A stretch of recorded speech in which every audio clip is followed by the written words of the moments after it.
Vamos ficar em pé, nós vamos agora ouvir a palavra do Senhor através da instrumentalidade do servo do Senhor, nosso irmão Diácono Felipe.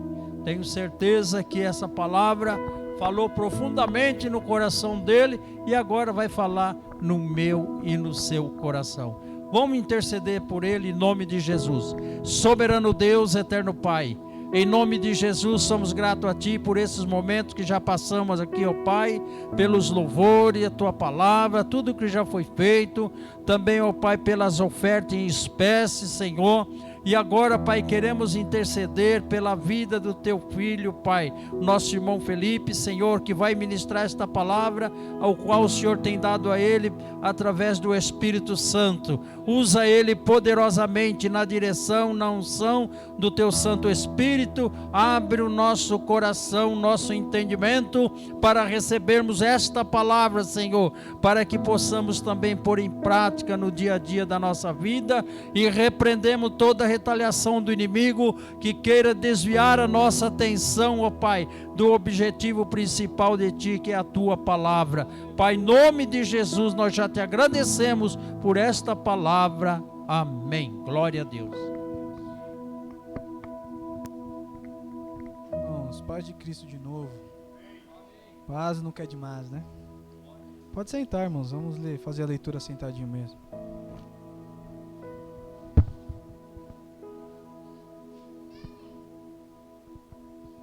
Salmos de número 42. Abre aí sua Bíblia. Você que está acompanhando a gente pela live. Se você não está com a sua Bíblia aí, o irmão Igor vai estar projetando ali.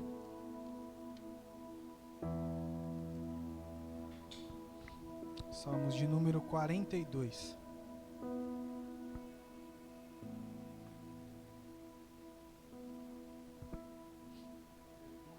Glória a Deus. Irmãos, nós vamos ler o Salmo de número 42 inteiro. Todos acharam? Amém? Vamos estar lendo? A minha versão é assim: como o cervo anseias pelas correntes, ou brama pelas águas, né? Assim a minha alma anseia por Ti, ó Deus. A minha alma tem sede de Deus, do Deus vivo. Quando entrarei e verei a face de Deus? As minhas lágrimas têm sido o meu alimento de dia e de noite. Porquanto se me diz constantemente, ou me dizem, né, constantemente, onde está o teu Deus? Dentro de mim derramo a minha alma ao lembrar-me de como eu ia com a multidão, guiando-a em procissão à casa de Deus, com brados de júbilo e louvor, uma multidão que festejava. Por que está abatida, ó minha alma, e por que se perturbas dentro de mim? Espere em Deus, pois ainda o louvarei, pela salvação que há na sua presença. Ó Deus meu, dentro de mim a minha alma está abatida, porquanto me lembrei de Ti, desde a terra do Jordão e desde o Hermon, desde o monte Mizar. Um abismo chama outro abismo, ao ruído das Tuas catatubas, todas as Tuas ondas, e vagas têm passado sobre mim. Contudo, de dia, o Senhor ordena a sua bondade, de noite a sua canção está comigo, uma oração ao Deus da minha vida. A Deus, a minha rocha, digo, por que te esqueces de mim? Porque ando em pranto por causa da opressão do inimigo, ou dos meus inimigos. Como com ferida mortal nos meus ossos, me afronta os meus adversários, dizendo-me continuamente, onde está o teu Deus? Por que te abates, ó minha alma? E por que te perturbas dentro de mim? Espere em Deus, pois ainda o louvarei. A Ele que é o meu socorro e o meu Deus. Aleluia, glória a Deus.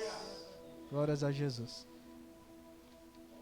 Queridos, eu não poderia externar a minha gratidão a Jesus por compartilhar que eu acredito da felicidade da minha irmã Cleusa. E ver o irmão Paulo ali, para mim é uma alegria muito grande. Jesus, Ele sabe o quantas orações a gente tem feito. E eu quero te lembrar, irmãos, que oração ainda tem poder. Eu quero te lembrar que oração ainda tem poder. A oração de um justo, ela pode muitos em seus efeitos. Felipe, mas eu não sou justo não. Mas quem te diz que quem está aqui dentro é? Ninguém é, irmãos. A Bíblia diz que nós somos justificados por Jesus. Nós somos feitos justos em Jesus. Não é os nossos méritos, irmãos. A gente não ora em nosso nome, a gente ora em nome de Jesus. Então o nosso Jesus ainda faz milagres. E a gente vai continuar vendo os milagres dele. Eu ainda vou ver a continuação da obra nesse irmão. Eu ainda vou ver você aqui, meu irmão, ministrando da graça de Deus. E através da sua vida muitos serão salvos. Em nome de Jesus. Eu vou estar aqui para presenciar isso. Sua mãe, suas irmãs também, que oram por você, vai presenciar isso. Porque o nosso Jesus ainda é vivo, irmãos. Ele não dorme, não. Amém? Irmãos, vamos aqui para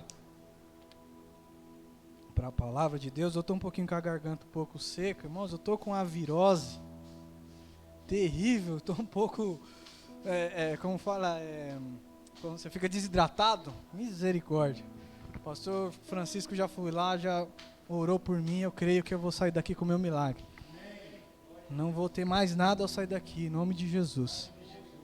Queridos, os Salmos 42, os salmos que a gente acabou de ler. Queridos, aqui se divide um pouco acerca de quem escreveu. É claro que se você olhar na sua Bíblia aí, se for Almeida, revista e corrigida, você vai ver lá em cima do texto que a atribuição a quem escreveu aos filhos de Corá. Né? Você vai estar lendo lá que é a atribuição aos levitas, a continuação ali do chamado de Deus aos levitas, de quem Deus levantou para ser sacerdotes, enfim. E alguns acreditam também que foi Davi. Isso se divide um pouco as ideias, tá bom? Mas seja lá de quem for, nós vamos meditar nesses salmos que é maravilhoso. Queridos, aqui a gente vê o cuidado de Deus, nós vamos ver, o cuidado de Deus com as nossas almas. Eu quero fazer uma pergunta introspectiva aos nossos corações. Como está a sua alma? Como está o seu coração? Como está a sua vida com Deus, principalmente a sua vida espiritual? Como que está, irmãos? Uma pergunta introspectiva. Mas aqui o salmista, interessante que tem muitas peculiaridades nesses salmos. Esses salmos falam com a gente de várias maneiras, né? Quando a gente lê algo de uma esperança tão linda, né? Porque está abatida a minha alma. E ele termina dizendo, olha, confie em Deus, pois ainda o louvarei, a gente se alegre e dá glória a Deus. Mas nós precisamos entender a profundidade a qual o salmista escreve esses salmos. Queridos, é interessante que ele começa a falar o seguinte, olha, Deus da minha vida. Senhor, ele está orando a Deus, né? É claro que isso daqui é um salmo que muitos acreditam que é parte de canção, né? Que entra ali na segunda etapa de salmos, né? Que salmos é dividido em alguns livros, mas não vamos entrar no mérito para não ficar confuso. Mas muitos acreditam que isso se trata de canção. Mas trazendo ao conteúdo de fato, o salmista escrevendo sendo canção ou sendo uma forma poética ou uma forma de oração, ele vai falar, Senhor, assim como o cervo ou como a corça anseia ou brama pelas águas, assim eu tenho sede do Senhor. Nós vamos ver que ele faz essa conjectura, porque ele estava usando como elucidação um animalzinho. Fato, é simples de entender, né? Quando a gente vê o cervo ou a corça, nós sabemos o que é um animalzinho. Que no meio de um deserto, ao qual ali se vivia o povo de Israel, numa terra muito seca, existiam esses animais que ficavam à procura dessas águas. E a água, ela nada mais e nada menos significa o quê? Vida, irmãos. Se não tem água, não tem vida. Não tem jeito. Tanto é que a gente vê, né, hoje, o povo de Israel, numa terra tão árida, tão seca, desenvolveu tecnologias e consegue fazer plantios maravilhosos, né? E até exportar frutas para outros países e tudo mais. por conta de ter a condição de ter água. Então, onde tem água, tem vida. E ali no versículo de número 2, ele fala o seguinte: a minha alma suspira por ti, ó Deus. O versículo de número 2, a minha alma tem sede de Deus, do Deus vivo. Quando entrarei e me apresentarei ante a face de Deus. Aí, irmãos, que começa a ficar mais interessante. O salmista, por que ele está falando, Senhor, quando eu entrarei? Quando eu entrarei e verei de novo a tua face? Os estudiosos vão dizer que na ocasião em que foi escrito esse salmo, o salmista estava em exílio. Alguns acreditam que foi ligado a Davi, enfim, mas outros acreditam, sendo dos filhos de Corá, que eles estavam no período de exílio. Então ali, sendo levados como exilados, estavam oprimidos e estavam distante do templo, ou do tabernáculo, como queira. Eles estavam distante daquilo em que Deus, daquele lugar, em que Deus habitava. Todos nós sabemos que Deus habitava no Antigo Testamento, sobretudo ali com o povo de Israel, na tratativa antiga, sobre o império da lei. Deus não habitava em homens em sua totalidade, como hoje nós temos o Espírito Santo morando em nós. Nós sabemos que Deus morava em templo. Então se apresentavam os rituais, onde eram feitos os sacrifícios, e para falar com Deus, iria o sacerdote apenas e entraria naquele lugar do Santo dos Santos, onde Deus derramava a sua presença. E nós sabemos que quem só podia fazer esse ritual eram os levitas. Eram aqueles que eram chamados por Deus, a tribo de Levi, da onde viriam os sacerdotes. Então eu também atribuo isso, enfim, a salmos escritos por levitas.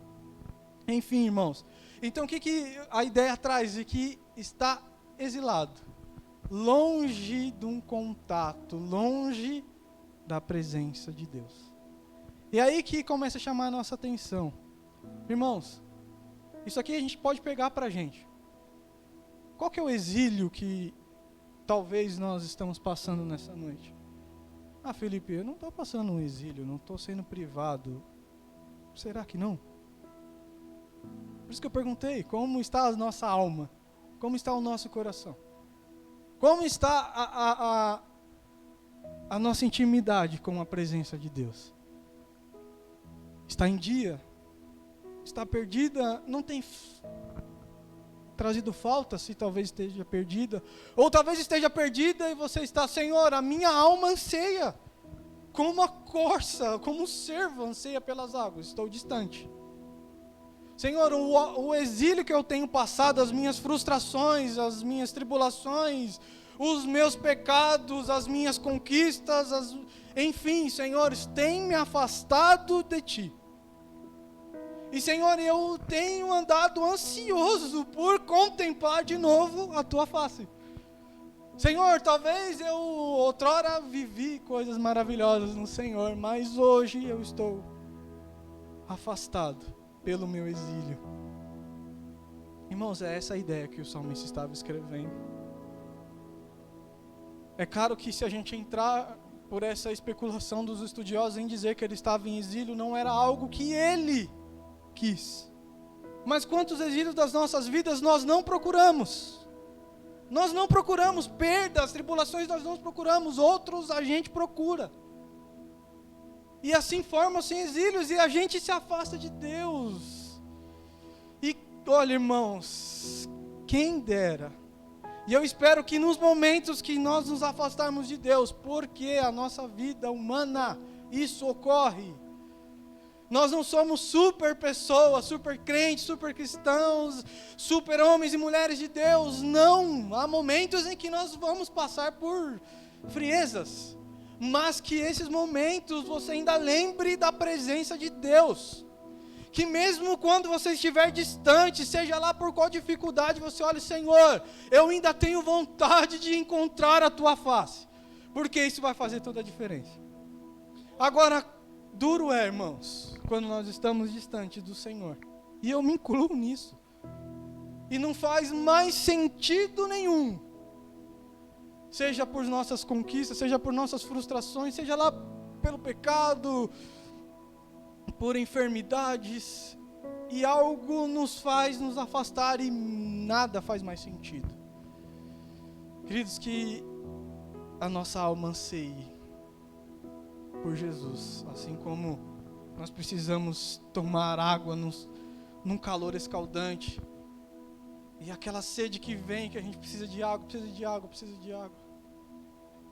Que o teu sufoco seja preenchido pelo fôlego de Cristo nos seus momentos de dificuldade. Enfim, continuando aqui, o salmista é isso que ele está perguntando para Deus: quando vou conseguir novamente entrar na tua presença e ver, Senhor Jesus, o Senhor agindo? E no versículo 13 ele diz: as minhas lágrimas têm sido o meu alimento de dia e de noite, porquanto me dizem constantemente: onde está o teu Deus? Queridos, isso é muito notório acontecer, mas é muito notório acontecer nas nossas vidas isso. Talvez a gente não tenha inimigos que nos leve a exílios e nos zombe falando: olha, você não era um chamado de Deus, você não era aquele que era cheio de Deus. Um povo que se diz escolhido, como na ocasião, agora está aqui distante. Onde está o teu Deus que venceu várias guerras com vocês? Mais ou menos nesse sentido, né? Trazendo para o Antigo Testamento. Mas e quando nossa alma mesmo amargurada fala: Senhor, olha, a minha alma está dizendo perante o meu sufoco, perante as minhas frustrações, ou seja lá o que for, onde está o teu Deus? Onde está o meu Deus? Onde o Senhor está? Senhor, onde o Senhor está? Estou tão abatido, estou tão angustiado, estou tão cheio de problema, ou sem tempo diante das minhas conquistas. Onde está o Senhor? Onde está? O contexto do salmista era se frustrar, porque os inimigos apontavam. Talvez diante do nosso pecado, o inimigo fica te acusando, falando: olha, onde está o teu Deus? E aí? Vai dobrar seu joelho agora?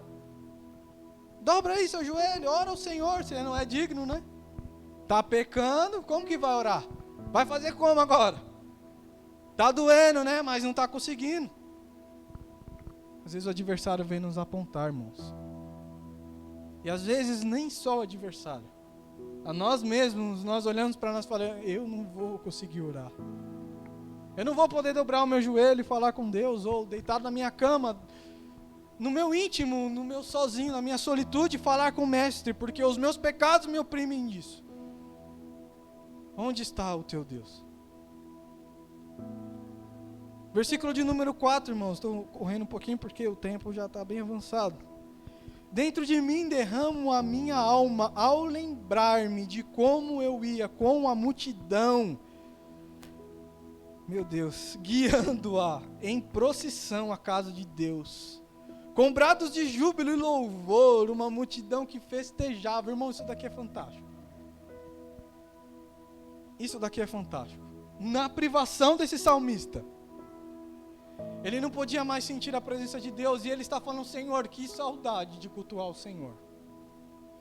Que saudade de estar à frente, levando a multidão e a gente ir cantando, porque, irmãos, os outros povos que moravam distante de Jerusalém, eles tinham que fazer procissões em determinados tempos para ir adorar ao templo.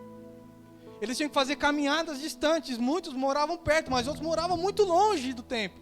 Então eles tinham que fazer caminhadas, procissões, ou mesmo se fosse no contexto, se você linkar a Davi, não vou entrar muito no mérito, mas se for no tabernáculo, por exemplo, tinha que fazer a mesma coisa, andar muito, um caminho muito distante para muitos. E durante esse percurso, muitos versículos em Salmos, nós vamos ver que muitos louvores eram entoados a Deus nesse caminho de procissão. Porque eles iam adorando ao Senhor, porque para eles tinha todo significado. Nós estamos indo encontrar a Deus. Nós estamos indo na presença de Deus, onde Deus se manifesta. Estamos indo à casa de Deus. Porque até então a casa de Deus era somente um lugar físico. Então o salmista está falando: Senhor, que saudade. Oh, meu Deus do céu, eu estou privado, mas eu estou com uma saudade, Senhor, aqui me lembrando, a gente louvando, a gente indo. Irmãos, e quantas vezes a gente vive um saudosismo estando na igreja? Ô irmão, quem dera a gente vivesse o presente sem saudade do passado. Quem dera, irmão, da gente lembrar, olha o que Deus fazia. Ai, mas como Deus fazia, como Deus operava, Ele quando eu ia no monte, quando eu era assim, quando eu fazia desse jeito, e quando Deus operava milagres, e fica naquele saudosismo, como se o Senhor tivesse esquecido de nós. Irmãos, nós precisamos entender uma coisa em cima disso aqui. Ainda é a mesma coisa. Ainda é a mesma situação, irmãos. Não tem menos unção. Ao passar do tempo, a unção não foi reduzida. Jesus não fazia lá um conta-gotas em 1990 e bolinha, pingando um monte, e agora ele está uma gotinha, outra gotinha de unção. Não, irmão, não tem isso não. Meu irmão, irmãos, Deus, Ele quer fazer maravilhas. Ele quer estremecer as nossas vidas. Isso não sou eu quem digo, é a palavra de Deus. E a gente vive no saudosismo porque nós entramos nos nossos exílios. Nós entramos em privações. Enfim, irmãos, e a secularidade, o pecado. Irmãos, é tanta coisa. É tanta coisa que a gente fica, Senhor, que saudade. Estamos num domingo, graças a Deus, com essas portas abertas, tendo condições de louvar a Deus. E às vezes a gente vive num saudosismo, mas o que impede, irmãos? O que impede do derramar de Deus aos pontos de ser como eles, por exemplo, na inauguração do templo, que diz a palavra que eles não conseguiam ficar em pé? O que mudou disso? O que acabou? O que se foi? O que se perdeu? Pelo amor de Deus. O que se perdeu, irmãos? É simples responder, fomos nós. Ah, não foi o irmão que não veio. Ah, mas também o fulano de tal. Ah, mas a metodologia. Irmãos, é a gente. A gente se perdeu. E, Felipe, como você pode dizer isso? Irmãos, o vergonhoso não é somente errar. A vergonha é permanecer no erro. E se Deus está falando para nós, olha, é preciso consertar algumas coisas, irmãos. É preciso consertar, vamos consertar. Não vai descer um anjo do céu com uma espada, falar isso que eu te digo, ou você conserta ou você morre. Estou com a espada embenhada aqui, inflamada, vou enfiar no seu pescoço. Não vai acontecer isso, irmãos. Jesus está nos chamando a um amor que não é impresso, não é opressor, é voluntário. Seja lá qual for o seu exílio, irmãos. Se você está distante de jubilar o Senhor nesta noite, como nós louvamos, tem rios de águas vivas, aleluia. Rios de águas vivas. E como nós louvamos, esse rio é o próprio Jesus. É o próprio Jesus. Ele está aqui nessa noite, irmãos, para nos trazer de volta a vida. Continuando o versículo de número 5, talvez não vai dar para eu externar todos, mas o versículo de número 5 é o verso mais emblemático deste capítulo, porque ele se repete algumas vezes, e continuação no 42, que é a continuação, em continuação do 43, que é a continuação do capítulo 42, é o mesmo assunto, só foi dividido, mas é a mesma continuação, ele também vai repetir isso que o salmista escreve aqui: por que está abatida, ó minha alma? E por que se perturbas dentro de mim? Espere em Deus, pois ainda o louvarei pela salvação que há na sua presença. Irmãos, o conflito que o salmista estava vivendo, uma depressão na alma, irmãos. Ele estava num conflito entre saudade, vontade, privação, e olhando e falando: Senhor, eu estou abatido. E é tão interessante, irmãos, que esse conflito interno que o salmista tem, nós temos também. Senhor, por que está abatida a minha alma? E ele continua dizendo, olha, espere em Deus, se alegre em Deus. Ele está dizendo para ele mesmo, ele não está pregando para uma pessoa. Imagina o salmista no espelho falando com ele mesmo, por que está abatida a minha alma? Imagina você no espelho, se levantando de manhã, Deus fazendo grandes coisas, mas mesmo assim algo está em falta com você, você levanta, agradece a Deus por mais um dia, mas algo está faltando. E talvez você, na hora de você pentear o seu cabelo, escovar seu dente, seja lá o que for, você olha no espelho e fala, por que está abatida, ó minha alma? Aleluia. Por que se perturbas dentro de mim? Eu tenho Deus. Eu tenho Jesus, eu tenho um Deus de milagres, eu tenho maravilhas, mas por que a minha alma está abatida?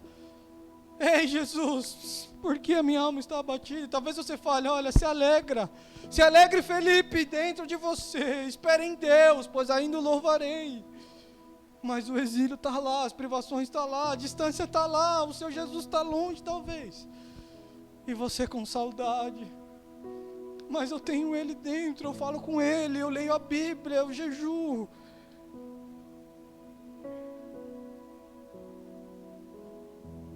Irmãos, lá em...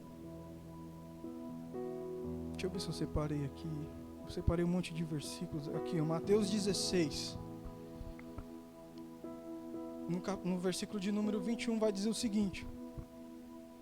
Passagem muito conhecida. Diz assim, ó. Desde então começou Jesus Cristo a mostrar aos seus discípulos que era necessário que ele fosse a Jerusalém, que padecesse por muitas coisas dos anciões, dos principais dos sacerdotes e dos escribas, dos fariseus, enfim, que fosse morto e que ao terceiro dia ressuscitasse. Jesus estava contando aos seus discípulos, os seus amigos, os seus íntimos o que iria acontecer. E Pedro, tomando a parte, ou seja, tomando a palavra, começou a repreendê-lo. Pedrão já toma a palavra dizendo, tenha Deus compaixão de ti, Senhor. Isso de modo nenhum te acontecerá. Pedro tomando a palavra fala assim, Senhor, tem compaixão do Senhor, você vai lá para...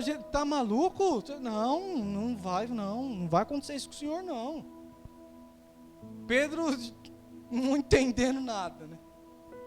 Não entendendo nada. Ele, porém, voltando-se a Pedro, irmãos, essa é uma das palavras pesadas de Jesus e até difícil de entender. Para trás de mim, Satanás, ele fala para Pedro, que me serves de escândalo, porque não estás pensando nas coisas que são de Deus, mas sim nas coisas que são dos homens. Então disse Jesus aos seus discípulos, Jesus ele dá uma repreensão a Pedro, e ele aproveita a circunstância para falar, vem cá, vou ensinar vocês uma coisa. Então disse Jesus aos seus discípulos, se alguém quiser vir após mim, negue-se a si mesmo, tome a sua cruz e siga-me.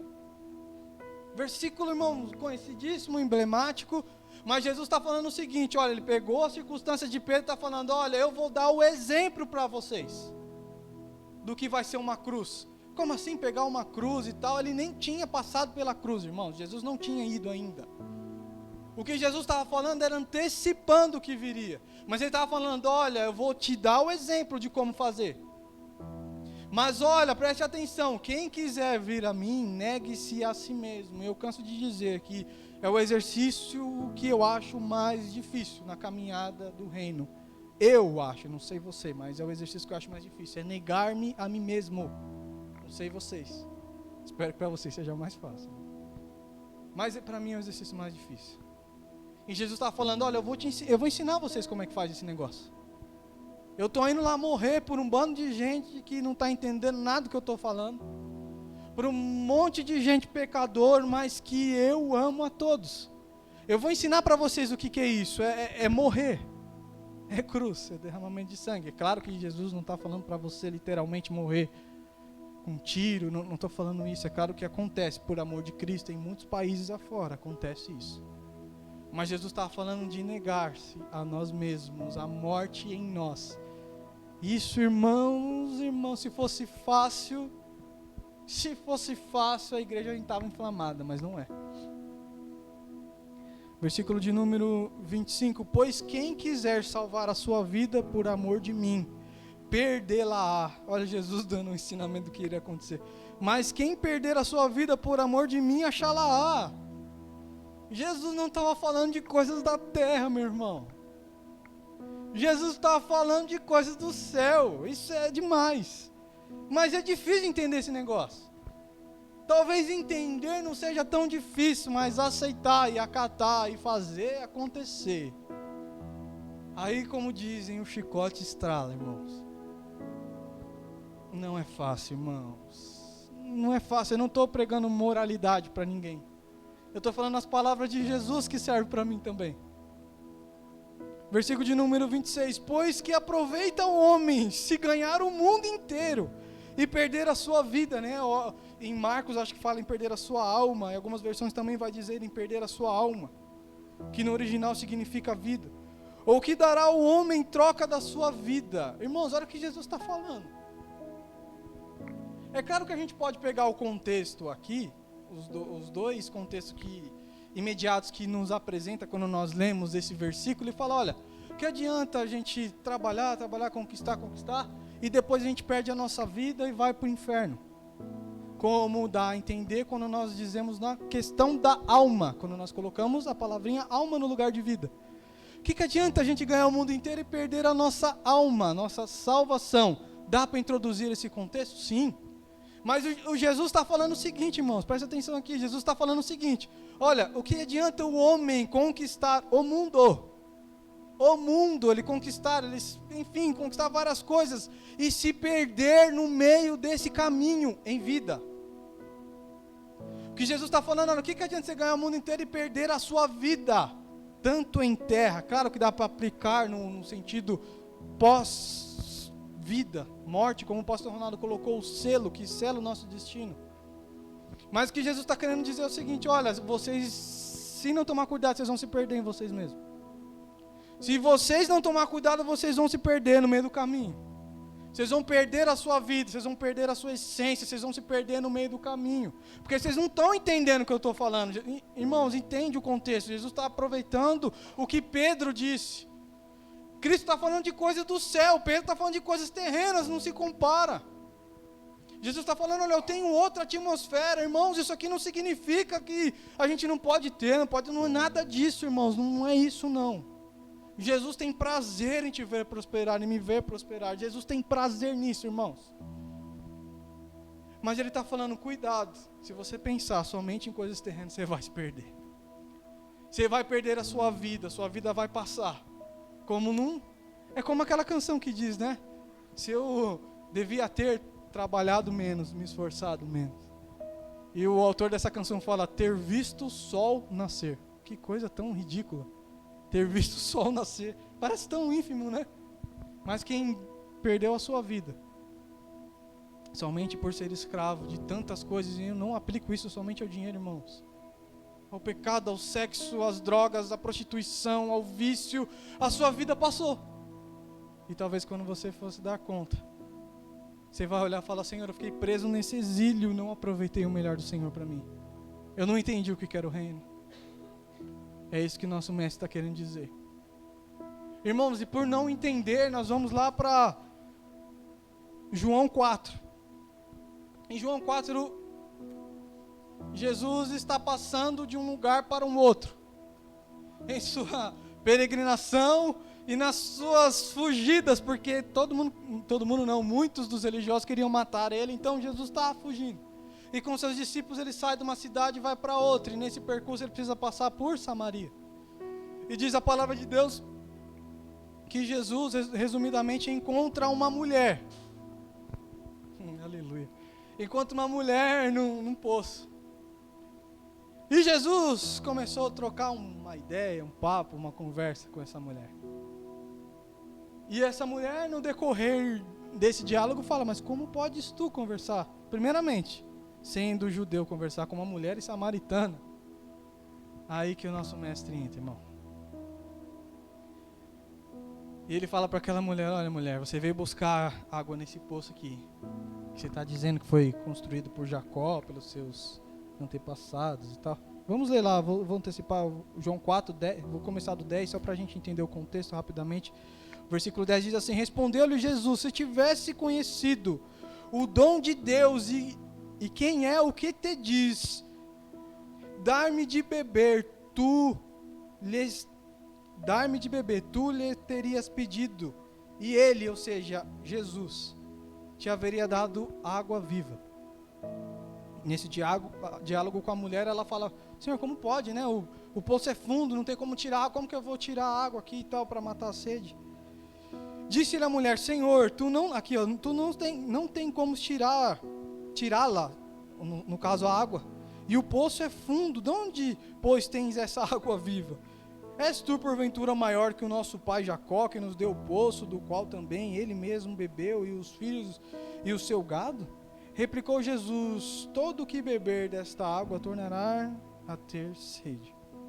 Mas aquele que beber da água que eu lhe der, nunca terá sede. Pelo contrário, a água que eu lhe der se fará nele uma fonte de água, aleluia, que jorra para a vida eterna. Aleluia, irmãos.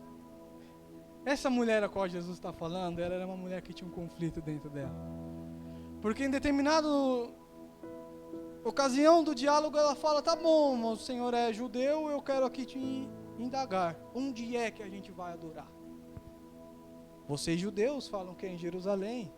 A gente que é samaritano fala que é no Monte Gerizim, salvo engano. Onde que é exatamente? Irmãos, essa mulher, ela tinha um conflito. Ela estava em um conflito. E sem perceber, irmãos, aleluia, sem perceber, o diálogo dela com Jesus, ela já estava bebendo, pastor, da água. Ela já estava bebendo. Jesus conversando com aquela mulher, vai tirando dela as suas frustrações, vai buscando, vai conversando, e tome água nessa mulher, essa mulher indagando, e Jesus: toma água, eu sou a água, aquele que beber não vai ter mais sede, toma água, mulher, toma água, mulher, e toma água, mulher, e aquela mulher falando, e Jesus: toma água, mulher, e ela nem percebendo, ela indagando, e Jesus trabalhando nela, Jesus trabalhando, aquilo acho que foi desmiuçando ela, foi quebrando, arrebentando tudo, as frustrações, as conquistas, seja lá o que for, foi acabando com aquela mulher, irmãos. A frustração de não ter marido e tudo mais, de ter se casado 5 vezes, estar com um marido que nem era dela, aquilo foi sendo arrebentado. E Jesus dando água, e isso se cumpriu. Quando ela foi perceber, irmãos, ela já estava tomando. Quando ela se deu por conta, ela já tinha tomado, e ali já começou a fluir rios de águas vivas dentro dela. Aleluia, aleluia, aleluia, aleluia. A alma daquela mulher passou a ser como uma corça. Sedenta por águas. Aleluia. Oh, meu irmãos, isso é maravilhoso. Isso é maravilhoso. Jesus não chegou para ela e começou a discutir: olha, mas vocês samaritanos, vocês estão errados. Não, em Jerusalém que cultua. Tem que ir lá para o templo. Não, nada a ver o que vocês estão fazendo. E começava aquela discussão. Não, mas eu sou teólogo. Para começo de conversa, eu sou Deus. Então nem vem falar de teologia para mim, que Jesus poderia ter, mas não, irmãos. Jesus foi enfiando água naquela mulher. Foi enfiando dele mesmo, por ele ser o próprio Deus. Jesus foi dando. E diz a palavra de Deus que aquela mulher, ela sai, ela chama a cidade onde ela habitava e fala: olha, encontrei, o Messias chegou, ele está aqui. Porque ela provou, irmãos. Porque Jesus tratou as frustrações dela.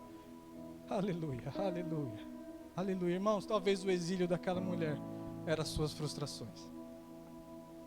Talvez era presa na religião, e talvez ela ficava: Senhor, eu tenho um anseio pelo Senhor, mas olha o que eu sou.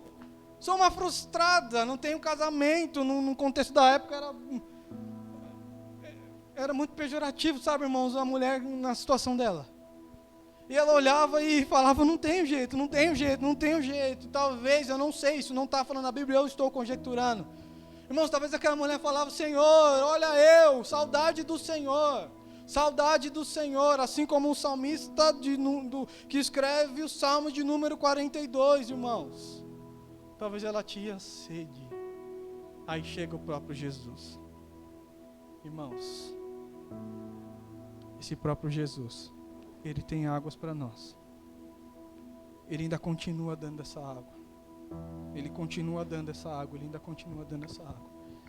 Águas que brotam dentro de nós. Irmãos, você foi chamado, eu fui chamado para a gente ter rios de águas vivas fluindo dentro de nós, irmãos. Fluindo dentro de nós, e aquela inquietude, não é inquietude pela alma abatida, pelas frustrações, pelas conquistas, pelo pecado, não é isso não. É algo que brota de vida, de vida, de vida, de vida, de vida dentro de nós. E algo que brota, que não vem de você, que não é da sua busca somente, que não é mérito, perdão, pela sua busca, pelo seu sacrifício, pelo teu jejum, pela sua castidade. Não é. É algo que vem dele, que te capacita, que me chama, que te escolheu, que me escolheu. É dele que vem isso, irmãos. É dele que vem isso, e não importa o exílio, a privação, a saudade, não importa. Jesus encontrou aquela mulher num poço onde jamais ela ia esperar. Talvez Jesus está nos chamando nesta noite, em uma circunstância que nós nem nos esperávamos. Talvez, olha, Senhor, eu nem esperava que Jesus ia falar isso comigo, e Jesus está no poço falando, olha, vai tomar dessa água, vem beber dessa água, eu quero te dar essa água. Ah, mas eu já bebi dessa água. Mas talvez pode estar com sede de novo. Filipenses 4, irmãos, já estou encerrando. Vai dizer o seguinte, versículo 6. Não andeis ansiosos por coisa alguma. Antes em tudo sejam vossos pedidos conhecidos diante de Deus pela oração e súplica com ações de graça. Irmãos, olha isso aqui. É a palavra de Deus, se a gente não acreditar nisso. E a paz de Deus que excede todo o entendimento, tudo excede, irmãos, não tem como entender. Não tem doença, pecado, frustração, não tem. A paz que excede o entendimento, ela vem, não sou eu que estou dizendo, é a palavra de Deus. Ela vem. E se não vir, não cobre de mim, cobre de Deus, é Ele que disse isso através do apóstolo Paulo. Não espere de mim, eu sou muito falho, mas olha a palavra, irmãos. A paz que excede a todo entendimento guardará os vossos corações e os vossos pensamentos em Cristo Jesus. Irmãos, isso aqui é demais. Jesus está falando, olha, acerca de Paulo, está falando, olha, não andeis ansiosos, mas andeis em orações. Mas é lógico que é difícil, irmãos. Eu não estou falando que é fácil, pregando com da caronchinha. É difícil demais, irmãos. É difícil. Irmãos, imagine, desculpa, irmã Cleusa. Irmã Cleusa, Senhor, meu filho, salva, Senhor, salva. Irmã Dani, Senhor, preciso de um emprego, estou grávida. Senhor, preciso de um emprego, Senhor, meu Deus, o que eu vou fazer? Está tudo caro. Irmãos, desculpa, irmã Dani, usar também, desculpa, irmã Cleusa, com todo respeito, usar o exemplo das irmãs. Mas, irmãos, sabe... E o apóstolo Paulo vem falar pra gente que não é pra gente andar ansioso, é fácil. Claro que não é fácil, irmãos. Não seria hipócrita de falar, não, irmão, é muito fácil, é só você buscar. Não é, irmão. Mas ele está falando que se a gente conquistar essa maturidade, a gente vai ver a paz que excede a todo entendimento. E ponto. E pô, não tem que discutir, irmão, é a palavra de Deus. E se eu não acreditar nisso, perdi em tudo. Enfim, se eu não acreditar na Bíblia, acabou. Porque ela é a única base de fé e prática. Finalizando Apocalipse 22, 17. E o Espírito e a noiva dizem, vem.